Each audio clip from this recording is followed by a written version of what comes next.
倒来看国内，初一爱去庙里行村拜拜领钱宝，讨好彩头。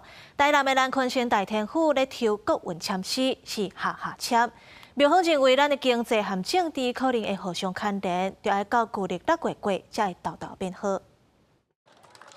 台南昆山大天府正月初一抽国运签，今年抽第2支签，连续5个上8在在。庙方抽出第54首，虽然甲8年前同款是下下签，不过庙方解读经济甲政治可能有寡牵连，嘛会遇到一寡考验。以上半年来讲，会比较辛苦一点。伊嘛是咧讲啊，讲国人爱去花，一重江水一重山，一边是山，一边是水。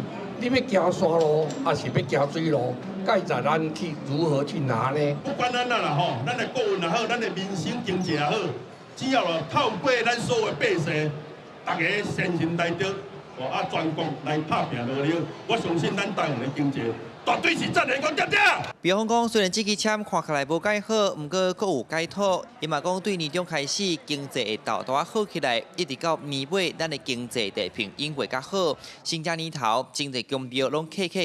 有的庙特别撒无共的钱宝，像台湾府城隍庙特别传限量666份的66块钱宝，要互人添在去。那关城隍庙是以较少流通的20块银角仔，摕到的人拢欢头喜面。 今年拄啊手大，就讲有即个意，我毋知为通专家落来摆即个钱宝安尼，求一个好财运安尼。